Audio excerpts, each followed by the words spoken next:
sentido originario del texto que estamos analizando y luego de haber identificado la importancia del hecho de que se asume, se integra toda la actividad que estamos realizando en el momento en que entregamos nuestra vida al Señor Jesucristo, podemos decir entonces que dicho desde una teología de la vocación, el acto de Dios que llama, o sea, vocación en sentido activo, si es escuchado y correspondido, en este caso, transforma la vida humana, la totalidad de esa vida en sus diferentes dimensiones. O sea que, si usted recuerda, la teología es una explicación de por qué creemos lo que creemos.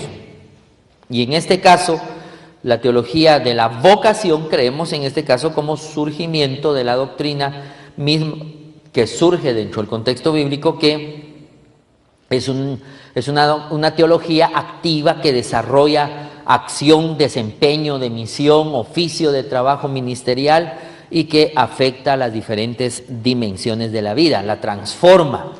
Y cuando decimos aquí vocación, nos estamos refiriendo a la vocación en sentido terminativo, o sea, la vocación que está especificada en lo que estamos haciendo.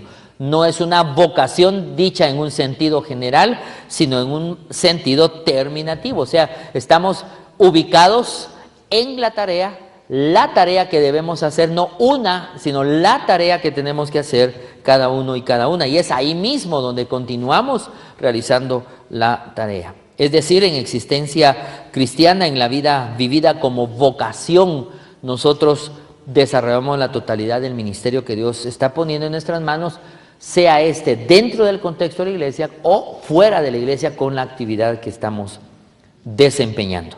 De este modo, la vida humana y la vocación entonces divina se combinan y se interrelacionan y pasan a ser una misma. Veamos ahora por qué nos ayudará la recepción de esta doctrina paulina como la iglesia ha hecho, qué es lo que en este caso de alguna manera se manifiesta.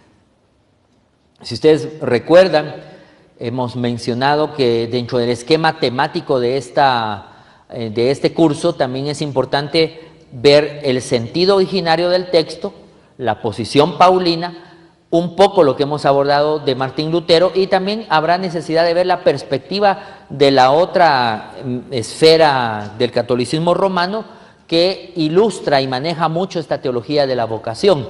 Realmente la teología de la vocación para nosotros en el ámbito protestante se ha desarrollado más en el contexto de la Reforma. Estamos hablando del siglo XVI. Posteriormente se dejó abandonado ese aspecto. Entonces, casi todo lo que hoy seguimos aplicando fue descrito, enunciado, construido desde aquel momento.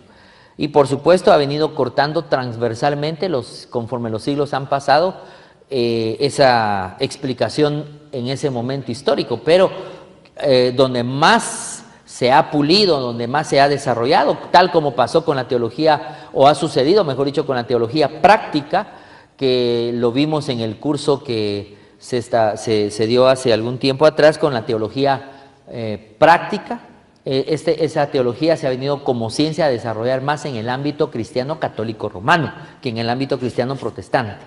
Entonces es importante que a veces tengamos que acudir a estos recursos conceptuales también dentro de esa perspectiva. Es por eso que la óptica católica romana, y por eso la describimos específicamente, hay que observarla desde lo que sería en este caso los documentos del Segundo Concilio Vaticano, comenzando por las grandes constituciones, llamada una de ellas Lumen Gentium y Gaudium el Spes, y después en el extenso magisterio de Juan Pablo II y ahora con Benedicto XVI, que sería la plataforma donde entra con un poco más de énfasis ahora a abordarse contemporáneamente esa teología de la vocación en el ámbito católico romano. Es en el Segundo Concilio Vaticano. Estamos hablando de año 60 al 65. Ese concilio Segundo Vaticano fue en los años 60 al 65. Teológicamente, esta doctrina es una manifestación del antiguo y decisivo axioma gratia non tollit sed perfect natura. La gracia no destruye la naturaleza, eso es lo que quiere decir. La gracia no destruye la naturaleza, sino que la sana y la eleva. Este es un axioma de una gran trascendencia en la situación actual de la cultura, porque normalmente en el ámbito de los siglos XV, XVI, XVII, que era una era en la que se expandió el viejo mundo al nuevo mundo, hubo una situación interesante de ese encuentro de culturas por un lado, pero también por otro lado con todas las debacles que eso implicó en un momento dado, producto de una mala concepción en ese momento de lo que era la cultura. La satanización de las culturas del nuevo continente fue uno de los aspectos que de alguna manera hizo notar la ineficiencia que se tenía en el desempeño de ministerio en esa época, pero en el orden existencial e histórico, esa visión de lo que es ser cristiano en el mundo no ha sido ante todo algo deducido por la ratio teológica, sino primariamente inducido en la vida del pueblo de Dios por el Espíritu Santo, que ha suscitado pioneros y santos que empujan vitalmente al pueblo de Dios. Veamos entonces, para efectos de este curso, algunos textos de un personaje llamado San José María Escrivá, que al decir de Juan Pablo II, en una de las citas que ustedes van a encontrar ya al final de su material, anticipó esa teología del laicado, le llaman ellos, del concilio y del posconcilio a la que acabo de aludir. Un aspecto que vale la pena subrayar es que los protestantes, en el siglo XVI, la teología protestante lo que hizo fue desarrollar la teología del sacerdocio universal de los creyentes y la teología del oficio universal de los creyentes, que ya expliqué hace un tiempecito atrás en relación a qué significa eso. Pero es hasta, en el ámbito católico romano, hasta en el contexto del Segundo Concilio Vaticano, que se habla acerca de la teología del laicado. Hasta ese momento había un enfoque eminentemente sacerdotalista. Y entonces, al llegar a los siglos más recientes, XX y XXI, entonces se desarrolla un poco más con detalle esta participación, como le llaman ellos, del laicado. Aunque déjenme decirles, en mucho contexto protestante también existe una gran diferenciación entre los ministros, digámoslo así, o ministras ordenadas, y los ministros no ordenadas o desordenados, les llamo yo en una forma graciosa. ¿A qué me refiero con ello? De que se ha hecho también mucha diferenciación entre los que tienen una ordenación para el ministerio y los que no. Y al parecer por mucho tiempo en el catolicismo romano se hacía ese énfasis, pero el Segundo Concilio Vaticano vino a hacer un corte para eso. Se empezó a involucrar más a la gente del laicado. Ahora, ¿qué fue lo que pasó? También hay que reconocer que el catolicismo romano se preocupó en América Latina por ver las grandes masas que estaban saliendo del catolicismo romano al protestantismo. El éxodo de las iglesias católicas romanas hacia el protestantismo hizo que en el Segundo Concilio se pusiera atención a esta situación y se imitaran las actividades más de corte pentecostal carismático y se adoptaran en un momento dado en el ámbito católico romano. O sea, ¿cuál era el objetivo? Cambiar la forma, aunque no el fondo. ¿Sí? Eso también es importante subrayarlo, señalarlo y conocerlo, mayormente en nuestro contexto acá en Guatemala. Es probable que en América Latina sí se ha dado también una situación bastante similar. ¿Y por qué fue así? Porque ellos pudieron darse cuenta que el mayor número creciente de membresía en la iglesia protestante se está dando en la iglesia pentecostal. Las iglesias históricas o tradicionales se han quedado en un alto porcentaje estancadas. ¿Y qué fue lo que pasó? Pues empezaron a ver las prácticas externas de la iglesia pentecostal y las empezaron a adoptar. Entonces ahí surgieron predicadores laicos, alguno muy famoso por ahí que ustedes conocerán o recordarán. Hubo ya más presencia de laicado, mucho más participación de los jóvenes en las iglesias, de ellos, etcétera, etcétera. Entonces esa parte, digamos, positiva en el ámbito intraeclesiástico. Ahora, ¿qué ha pasado con la presencia del laicado católico romano en el ámbito de la actividad cotidiana en la sociedad? Está igual que el protestantismo, muchas veces es un cristiano secreto,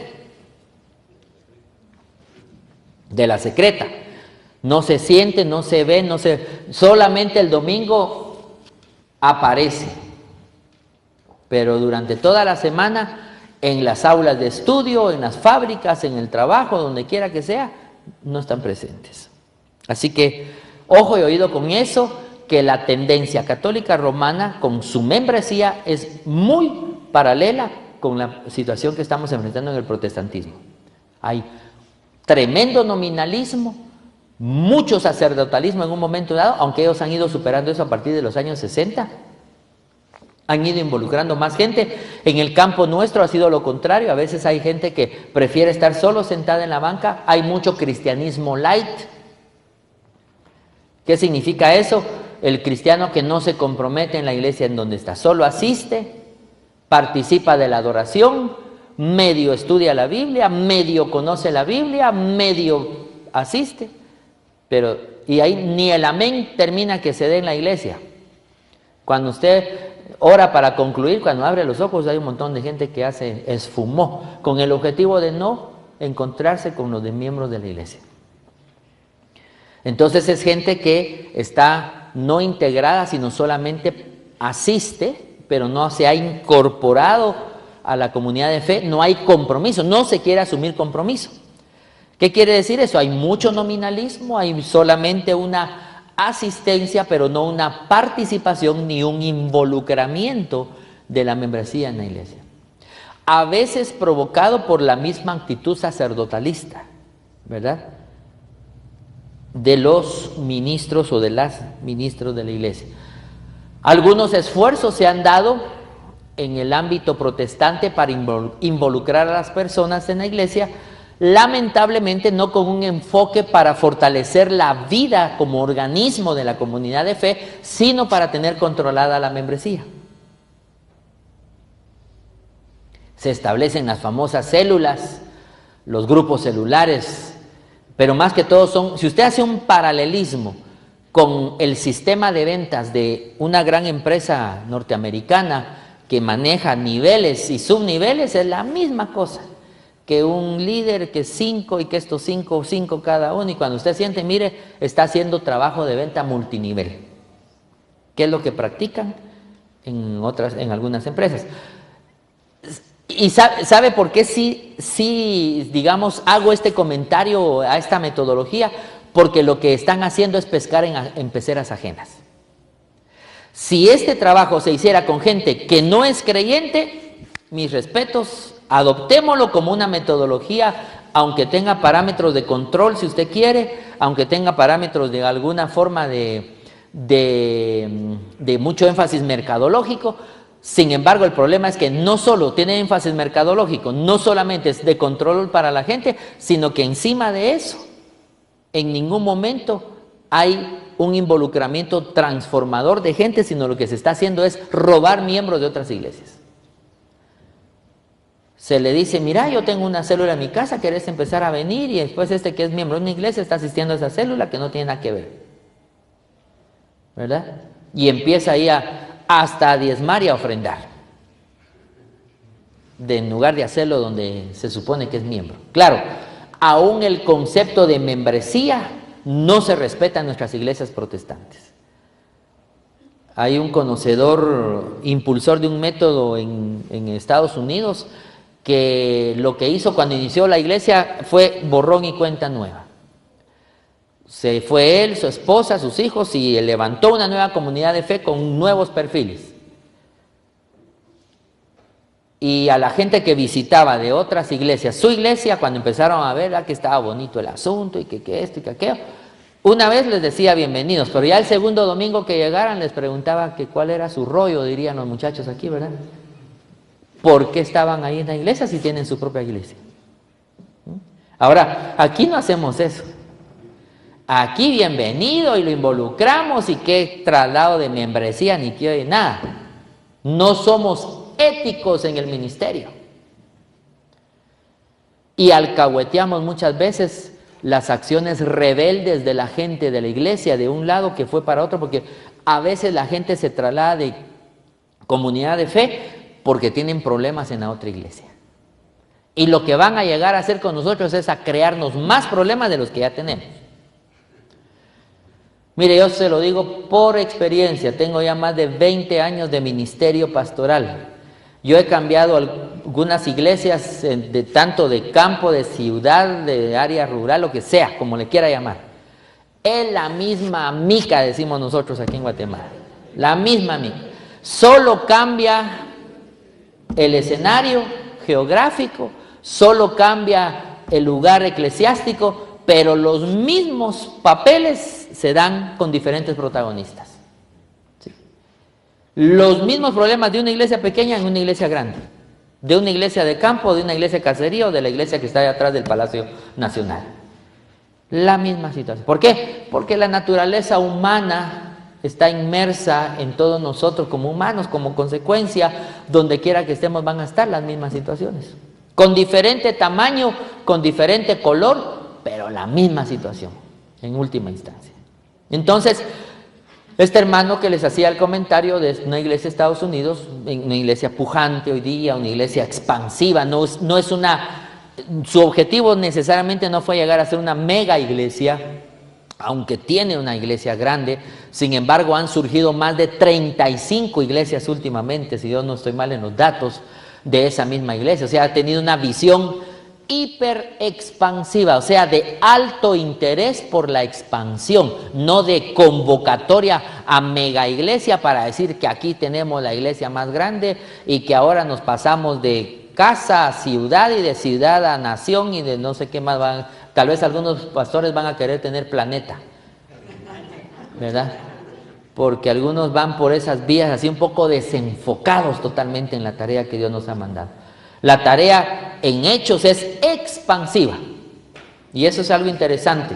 Es expansión. Algo interesante que vemos en esta iglesia que les menciono yo ahí al sur de California, que desde ahí se ha expandido a otros lugares. Interesante. Y lo que hacía es que a la gente que lo llegaba a visitar le decía, pues mire, aquí estamos cabales usted, ¿verdad? Mejor regrese a su iglesia. Ahora, si quiere estar acá, estas son las reglas para estar acá. Mire. ¿Y sabe por qué? Porque ya la gente de mucho tiempo en la iglesia tiene mañas. Y la gente mañosa de un lugar, de una iglesia, va a llegar a una iglesia nueva a solo amañar a la gente nueva de la iglesia. Triste y lamentablemente así es la cosa. Entonces hay que definir dónde va a pastorear uno, ¿verdad? Y acuérdese que hay cabritos y hay ovejitas en un rebaño, ¿verdad? Y entonces hay que saber discernir esa situación también. Entonces, importante es discernir teológicamente qué está pasando con determinado método que nosotros podamos aplicar. Usted puede aplicar cuanto método surja, analícelo teológicamente si es en verdad bien enfocado o no. Ese es el punto. Pero eso de estar pescando en pecera ajena, eso no es trabajo evangelístico. Eso es robo de membresía, hay que llamarlo como tal. Y así que es rico formar una iglesia con gente inconforme de otros lados. Y mire, ¿sabe qué es lo más gracioso? Y se lo digo también por experiencia. He tenido personas en iglesias a donde se han ido por un gran tiempo, cuando están enfermos, cuando están ya en la crisis final de sus vidas. Ahí sí se acuerdan que eran miembros de la iglesia de donde salieron. ¿Por qué? Porque en las iglesias nuevas no los están atendiendo. Y ahí están llamando a los familiares. Fíjese que se acuerda que él fue miembro. Es que ya no lo han visitado aquí. No, pues mientras estaba activo y daba su diezmo, hermanito, hermanito, hermanito. Pero ya cuando se enfermó y dejó ir a la iglesia y porque se enfermó, ya naranjas de visitarlo siquiera. Y ahí sí se acuerdan de la otra iglesia, ¿verdad? ¿Qué hacemos en esos momentos? Es difícil tomar decisiones así. Es difícil porque uno tiene una membresía que ha sido fiel, que ha estado pastoreando, que ha estado presente, que hay un sinfín de actividad, y alguien que sencillamente se fue porque se quiso ir, o porque no le gustó no sé qué, o porque le sacaron la lengua no sé dónde, etcétera, en la iglesia. Entonces ahora al tiempo sí se acuerda que es miembro de esa iglesia, en donde ya no diezmó, no ofrendó, no se comprometió, no participó. Es que hay que verlo el paquete completo. No es nada más de que ay, sí, que es por amor al hermano, a la hora. No, el amor es integral, usted. Hechos son amores y no buenas razones, ¿sí? Hechos, con acción nos demostró Dios que nos amó y amó al mundo, para acabar de ajustar. De tal manera amó Dios al mundo, que es lo que estamos hablando y estamos viendo en este curso. Al mundo, que dio lo mejor de él, accionó. No dice que se le puso la carne de gallina a Dios y se emocionó y ahí se quedó. El amor no son buenas razones, son hechos concretos, son acciones, es una actitud. El amor es una actitud, genera relaciones que llega como consecuencia a tener sentimientos, pero el amor ni siquiera es meramente, desde el punto de vista teológico, no es solamente un sentimiento, aunque psicológicamente se quiera definir así, o se pueda definir así. Para nosotros es una actitud, es una acción de vida. Y entonces en este caso, el compromiso, la visión de una iglesia está integrada con los seres humanos que están siendo parte de ella. Así que es muy importante subrayar que en las iglesias necesitamos tener discípulos, discípulas. ¿Qué significa eso? Gente que está en continuo aprendizaje para servir mejor a los que están a su alrededor, que están sirviendo a los demás. Discípulos y discípulas que se van a convertir en discipuladores y discipuladoras, y que virtualmente algunos pasarán a ser líderes o lideresas. No todos están llamados a presidir, pero el que tenga el ministerio o el don para hacerlo, enhorabuena, que participe, ¿verdad? Que se involucre, porque si va a ser líder, va a servir. El líder sirve. El líder no llega a servirse o a ocupar una sola posición nada más sin asumir el reto de ir a servir. El líder sirve. El líder guía. Y si no guía, quítese del camino, porque entonces no es líder, ¿verdad? Y póngase a seguir, pero no pretenda estar de líder si no está guiando, si no está sirviendo. O usted lidera, que significa guiar y servir, o sigue. Y si no lidera, o sea, si no guía y no sigue, mejor hay que quitarse del camino. Porque hay gente que no picha ni cacha ni deja batear, decimos aquí, ¿verdad? No lidera, no guía, no sirve, pero tampoco sigue, ¿verdad? La gente que no está involucrada, que no está participando en la comunidad de fe, no diezma. Hay gente que todavía hoy día cuestiona el diezmo en la iglesia. Eso es robarle a Dios, definitivamente. A veces en la iglesia tenemos una gran partida de ladrones y ladronas porque no le diezman al Señor. Y no porque el diezmo sea lo único que le pertenece a Dios. El diezmo simboliza que yo reconozco que todo es de Dios y que gracias que me deja administrar el 90% para las demás áreas de mi vida. Pero que hay unos que creen que ya cumplí con Dios solo con darle el diezmo. Si el diezmo, no solo el diezmo es de Dios, todo le pertenece a Dios. ¿Por qué? Porque el diezmo que se da en dinero simboliza la vida. Porque el dinero viene como resultado del tiempo que usted invierte en hacer trabajo. La hora laboral usted la convierte en moneda y esa moneda representa su vida prácticamente. Cuando usted está dando el dinero, está dando su vida. No es que se da solo así. Es dinero, es lo material, no es lo más importante. Claro que es importante. Si simboliza la vida de la persona que lo da. Ay, pobrecitos aquellos que no tienen y que no dan. Dios no les va a pedir más de lo que él tenga. La viuda dio todo lo que tenía. Todo lo que tenía. No daba de lo que le sobraba. Daba de lo que tenía. Es más, yo he enseñado en las iglesias donde he estado pastoreando, si usted no puede diezmar efectivo porque usted no se encuentra empleado en este momento, venga y diezme las horas que corresponden de cada semana. Haga cuentas, 24 horas por 6 días laborales, y sáquele el 10ª parte a eso y venga a trabajar en la iglesia, que hay mucho que hacer, Señor, le digo. O señora. Pero hay quienes no diezman ni en dinero, ni en tiempo, ni en nada, y son los que más exigen en la iglesia. Los que más piden, los que más están puras ronchas, ¿verdad? Puras ronchas. Y no hacen mayor cosa. Están siempre desde la tribuna. Ay, es que debieran de hacer no sé qué. Ay, es que eso no lo debieran de haber hecho no sé qué. Ay, siempre están opinando desde arriba, fácil, como nos pasa con nuestra selección aquí, ¿verdad? Aquí desde la tribuna todos somos grandes jugadores, porque aquí nos a meter a jugar. Pobrecitos, nuestros futbolistas no tienen el nivel competitivo que tienen las otras selecciones. ¿Qué podemos esperar? De aquí a 80 años tal vez ya llegó Guatemala a un mundial. Si cambian las generaciones y si cambian los métodos aquí en nuestro contexto guatemalteco para seleccionar a la gente que ocupa un lugar como ese. Pero si se sigue usando la misma metodología, que es el amiguito del fulanito, del no sé qué, de la junta directiva, del consejo de no sé qué, del deporte, olvídese, Guatemala nunca va a llegar a nada.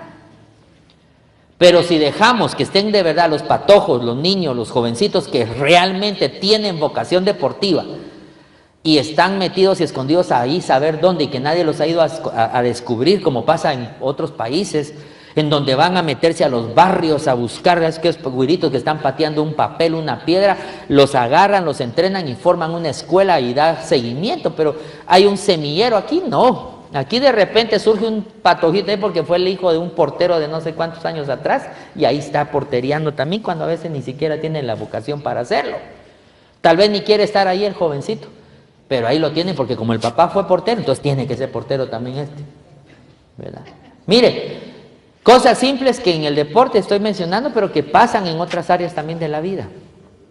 Aún en las iglesias se está dando ahora. Ya no es por llamamiento y vocación usted que esté en el ministerio, sino porque como que fuera empresa. Porque es el hijo del pastor que le toca ahora determinado ministerio. ¿De dónde se ha visto eso? ¿Dónde se ha visto eso? En el Antiguo Testamento era la familia completa la que Dios llamaba. Por supuesto que había un sacerdocio familiar. Era una tribu completa apartada para eso. Pero no era porque el patojito, el nene, el junior de la casa aprendió también a hacer el trabajo pastoral medio y entonces ahora le toca que siga la empresa a él. No, es también otra forma de concebir la iglesia. Y en tanto en Guatemala y América Latina sigan surgiendo iglesias con esa mentalidad, vamos a estar estancados en la transformación que la sociedad realmente necesita. Porque estamos llegando a un nominalismo raso y craso que nos están haciendo como iglesias estar en decadencia cada vez más y más. Y ahí viene la megaesfera religiosa musulmana atrás de todo esto, apropiándose de todo el terreno que estamos dejando, la cancha despejada, la megaesfera religiosa católica, romana y protestante. Ahí vienen los musulmanes atrás. Y hay que tener conciencia de ese proceso, hay que hacer un alto, mire y oiga, y hay que redireccionar el trabajo de misión de la iglesia. ¿Sí? Pero la iglesia es del Señor. En la iglesia y en el ministerio se debe estar por vocación, por llamado del Señor, y no porque le toca la herencia de la iglesia al patojito o a la doñita que a veces no tiene nada de vocación pastoral y la puro tubo la ponen de pastora también, ¿verdad? Y hay iglesias en donde quieren tener al esposo, al pastor y a la esposa de pastora y pagando un sueldo. Donde no toman directamente los pastores la plata de la iglesia. Ahora, donde se les contratan o hay un llamamiento y se les entrega, a veces se le está pagando al pastor, pero quieren que también la doña ande para arriba y para abajo como que fuera pastora. Y si no tienen ni llamamiento pastoral para hacer. Algunas que los tienen, gloria a Dios, y qué bueno, y que estén ahí a la par del marido. Pero las que no tengan, no tienen por qué estar ahí. Que hagan, si el Señor las tiene para otra vocación, inclusive extra iglesia, que estén en eso. Si eso es lo que estamos estudiando en este curso.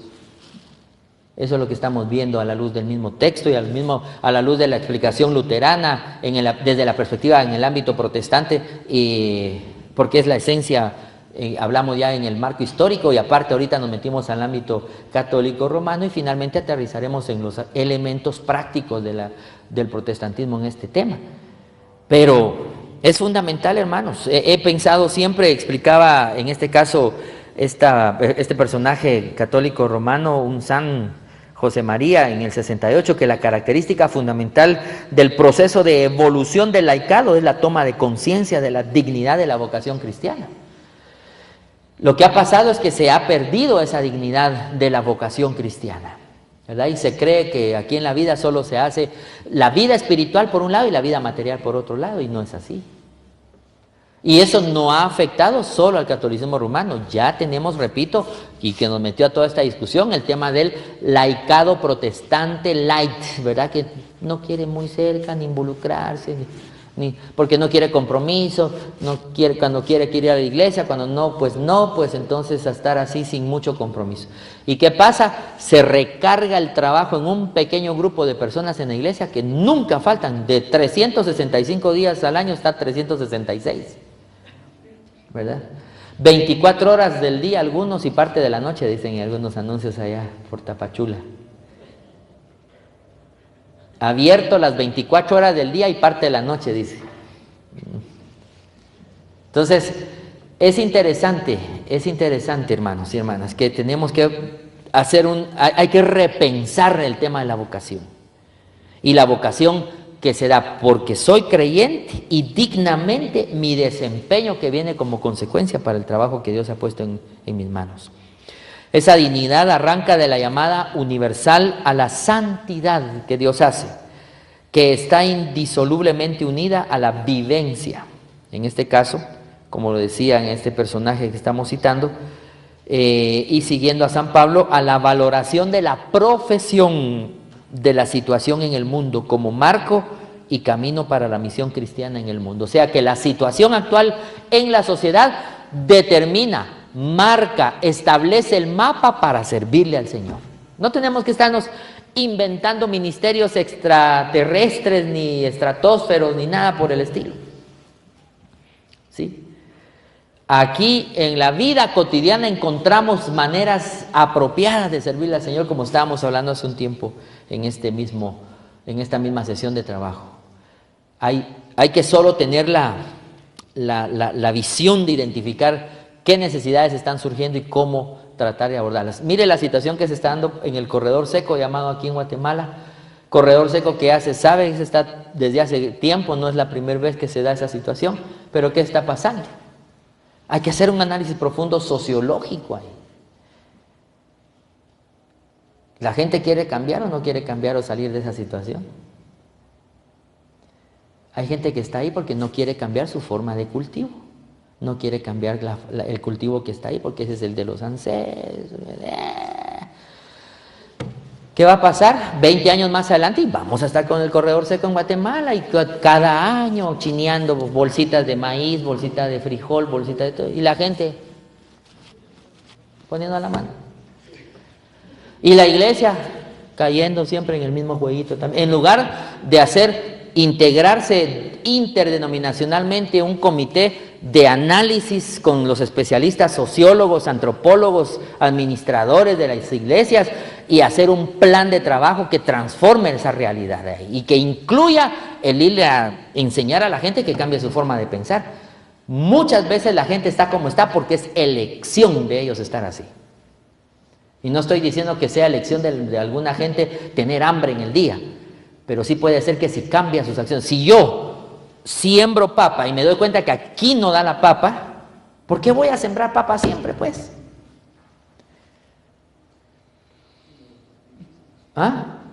Tenemos que cambiar, tenemos que ayudar a que cambie la mentalidad de la gente. Hay gente que, mire, hay quienes quieren ser empresarios porque creen que los empresarios no trabajan. Hay quienes quieren tener su propia empresa porque creen que pueden manejar su agenda más fácilmente.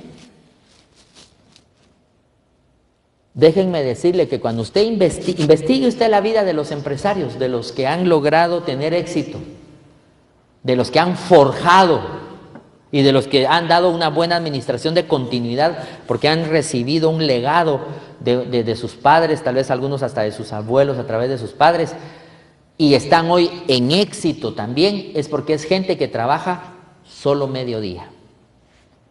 Los empresarios regularmente trabajan solo mediodía. ¿Cuántas horas tiene el día? O sea, dijo, ay, qué rico, solo 4 horas. ¿Va? No, ¿cuántas horas tiene el día? ¿Y cuánto es mediodía? Mínimo, mínimo, aquel que tiene éxito, está saliendo adelante y ha tenido éxito continuo, trabaja mínimo 12 horas al día.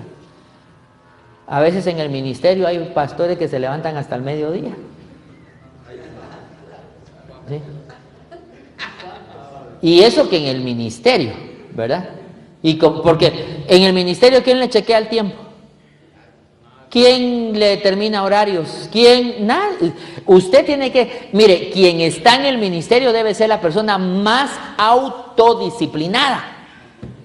Directamente marca su reloj con el Señor. ¿Sí? Directamente es el Señor a quien le entrega a usted cuentas. Claro, a veces hay comités, hay consejos, depende de la estructura de su comunidad, de su iglesia, que es bueno tener siempre a quien entregarle cuentas uno. Y si por estructura mi iglesia no tengo yo a quien darle cuentas, si yo soy el mandamás, por decirlo así, debo buscar a alguien, a un consiervo a quien yo le lleve informe de qué estoy haciendo. ¿Sí? Esa responsabilidad es primero con Dios y segundo conmigo mismo. Pero cuando se quiere éxito, cuando se quiere en la vida lograr, hay que invertir, hay que estar dedicados. Y los empresarios de éxito, las personas que han sudado cada centavo que tienen en una empresa muchas veces es porque trabajan mínimo 12 horas diarias, mínimo. No digamos nosotros en el ministerio pastoral, si solo preparar un sermón para que tengamos técnicamente la aceptación mínima para ir a predicar un sermón de un pasaje nuevo que hayamos leído hoy, para irlo a predicar, mínimo, dicen los especialistas en la homilética, que debieran de ser 6 horas para preparar ese mensaje, mínimo. No digamos aquellos que dedican 40 horas a la semana a preparar un sermón para un domingo. Estamos hablando casi que es un trabajo a tiempo completo, más hay que visitar, hay que dar consejería en la oficina, hay que, bueno, a veces no se predica solo una vez en la semana, se predican 2, 3, 4, y si se le ocurre morirse a la gente, peor, ¿verdad? Y peor en esta época que les agarra aquello de estarse casando, hay que predicar matrimonios, 15 años, graduaciones, aparte de los sermones dominicales. Mínimo usted predica 2 veces el domingo, mínimo. En algunas iglesias que he estado yo predicaba 2 veces el domingo en la mañana, 1 por la tarde, o daba un estudio profundo en la semana, lo que se llama un estudio de doctrina, y mínimo tenía que dedicarme a preparar mínimo 3 mensajes o estudios semanales ordinarios, aparte de que se moría no sé quién, aquí habría que ir a predicar un sermón de consolación, y aparte de que 15 años, y aparte de que no sé qué, y encima de eso visitar, y encima de eso aconsejar, y encima de eso ir a las reuniones de estructura, de sínodo, de presbiterio y de un montón de cosas, llámele usted como quiera, distrito, lo que sea. Ese es el trabajo. Por eso a mí cuando me preguntan si soy pastor o trabaja, ya se imagina cómo se me pone la sangre, ¿verdad? Pero digo yo, verdad tiene muchas veces la gente también, porque hay quienes piensan que los que están en el ministerio es la gente fracasada, la gente holgazana, la gente que no tiene nada que hacer. Es el concepto de la sociedad, y especialmente aquí en Guatemala. Cuando le dice un hijo a la familia, voy a ser ministro, voy a ser pastor, ¡ja! Hasta lo descomulgan, hasta lo destierran, lo desheredan. Tengo un joven estudiante ya a nivel de maestría en estos momentos, que es un pastor, que en su familia, pues para comenzar, ni todos eran creyentes cuando él manifestó su deseo de ser ministro, olvídense. Rechazado por la familia, ni siquiera le apoyaron en sus estudios. Él ha llegado al lugar en donde está con la ayuda y la providencia de Dios y por convicción de que a Dios se le sirve con excelencia. Está sacando una maestría en consejería clínica e intervención psicosocial en salud mental en este momento. Aparte de ser pastor y formado en el área teológica, se metió al área, llamamos secular, ¿verdad? General, para formarse en el área psicopedagógica, en el área psicológica clínica ahora también.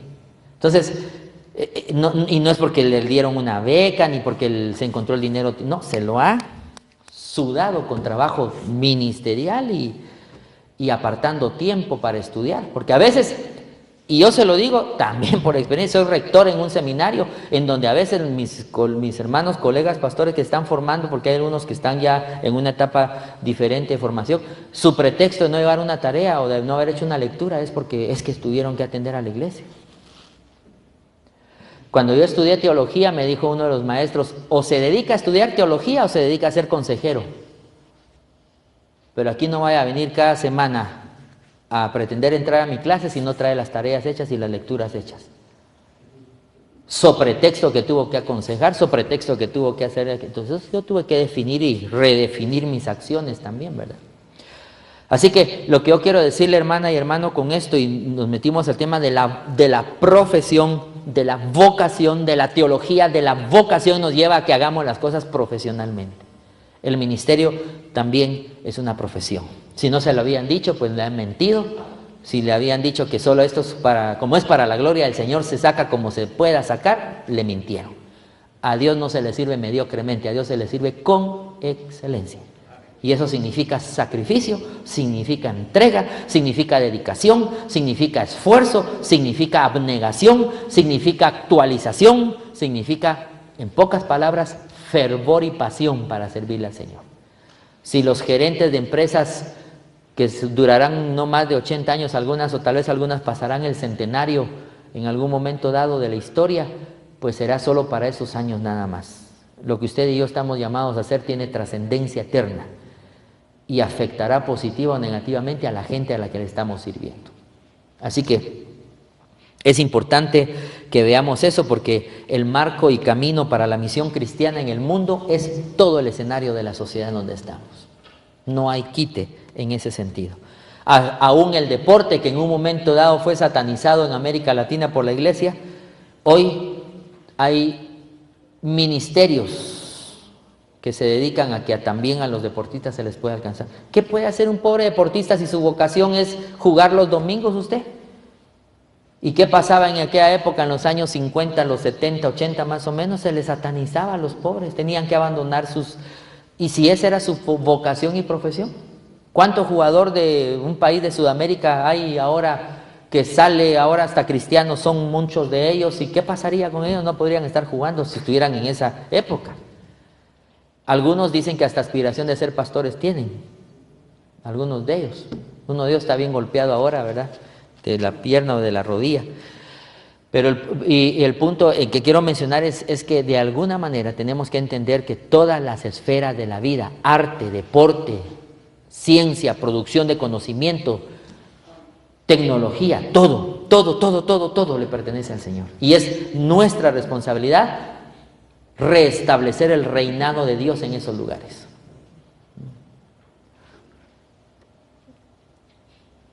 No nos ha creado el Señor para construir aquí una ciudad definitiva, según Hebreos 13:14. Sin embargo, los hijos de Dios no debemos desentendernos de las actividades terrenas en las que nos coloca Dios para santificarlas, para llevar a todos los estratos de esta humanidad nuestro sentido sobrenatural. ¿Sí? De modo que unos y otros nos empeñemos en elevar al orden de la gracia el quehacer diario, la profesión y el oficio. De esta forma, todas las ocupaciones humanas se iluminan con una esperanza nueva que trasciende el tiempo y la caducidad de lo mundano. Cuando hacemos todo con sentido de trascendencia, sabemos que habrá continuidad, sabemos que habrá oportunidad de que nuevas generaciones vengan y perfeccionen, innoven, actualicen lo que se está haciendo con creatividad y no por una mera imitación, que a veces es lo más fácil, imitar qué están haciendo otros, ¿verdad? Y no tener creatividad o ser innovadores en ese sentido. La vocación cristiana otorga en efecto su verdadero valor a la profesión y al trabajo humano. El trabajo aparece como participación en la obra creadora de Dios, que al crear al hombre o al ser humano, lo bendijo diciéndole: procread y multiplicaos y henchid la tierra y sojuzgadla. y dominad en los peces del mar y en las aves del cielo y en todo animal que se mueve sobre la tierra. Génesis 1:28. Porque además, al haber sido asumido por Cristo, el trabajo se nos presenta como realidad redimida y redentora. No solo es el ámbito en el que el hombre vive, sino medio y camino de santidad. Hermanos y hermanas, ¿cuánto tiempo pasamos en los lugares donde trabajamos?